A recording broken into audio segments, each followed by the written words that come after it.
PM2 tool, reddish tool और service and cluster module.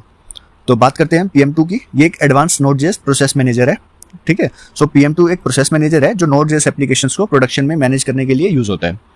Normal case में जब हम node app.js कमांड रन करते हैं और सर्वर क्रैश हो जाता है तो ऐप बंद हो जाती है, लेकिन PM2 आपके सर्वर को क्रैश होने के बाद ऑटो रिस्टार्ट कर देता है, ठीक है। तो बात करते हैं फीचर्स की, PM2 का क्या क्या फीचर्स हैं। First one is auto restart if application crashes and second one is load balancing, multiple CPU course को एक साथ लोड बैलेंस करता है, ठीक है। और लॉग मैनेजमेंट के लिए यूज होता है, अलग अलग लॉग फाइल्स मेंटेन करता है। मॉनिटरिंग के लिए यूज होता है, मेमोरी और CPU यूसेज ट्रैक करता है।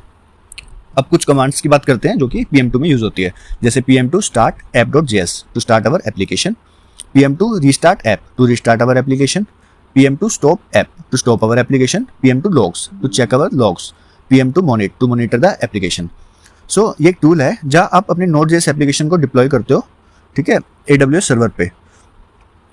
अब बात करते हैं हम रेडिस की। तो रेडिस क्या है? ये इन मेमोरी कैशे है एंड सेशन स्टोर है।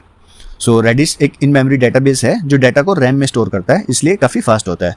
इसके यूज केसेस ये रहेंगे। फर्स्ट वन इज कैशिंग, जैसे आपको फ्रीक्वेंटली एक्सेस डाटा जैसे ट्रेंडिंग प्रोडक्ट्स है या होम पेज का डाटा फास्ट सर्व करना हो तो उसमें हम कैशिंग एज ए कैशे इसको यूज़ करते हैं, ठीक है। जो भी फ्रीक्वेंटली एक्सेस डाटा होता है वो हम कैशे कर लेते हैं और बिना डेटाबेस पे हिट किए उसको वापस ले आते हैं। और मैसेजिंग क्यूज में यूजफुल होता है, सेशन स्टोरेज में यूज़ होता है, सेशन स्टोर करने के लिए, जैसे यूज़र लॉगिन सेशंस को मैनेज करने के लिए। मैसेजेस क्यूज में यूज़ होता है फॉर माइक्रो सर्विसेज कम्युनिकेशन। अब बात करते हैं क्लस्टर की।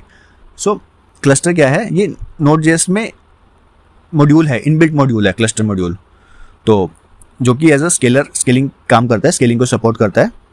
सो Node.js by default single threaded होती है, मतलब अगर आपके पास 8 कोर CPU है तो भी Node.js एक ही कोर यूज़ करेगा, बट क्लस्टर मॉड्यूल की हेल्प से वो अपने सर्वर को मल्टीपल इंस्टेंसेस रन कर सकते हैं और सभी CPU कोर्स का यूज़ हो जाता है, ठीक है। तो इसका फ़ायदा ये है कि हाई परफॉर्मेंस मिलती है, ज़्यादा रिक्वेस्ट हैंडल कर पाओगे क्योंकि हम मल्टीपल CPU कोर्स का यूज़ कर सकते हैं, और रिलायबिलिटी रहती है, अगर एक वर्कर क्रैश हो जाए तो दूसरा चल पड़ता है, ठीक है।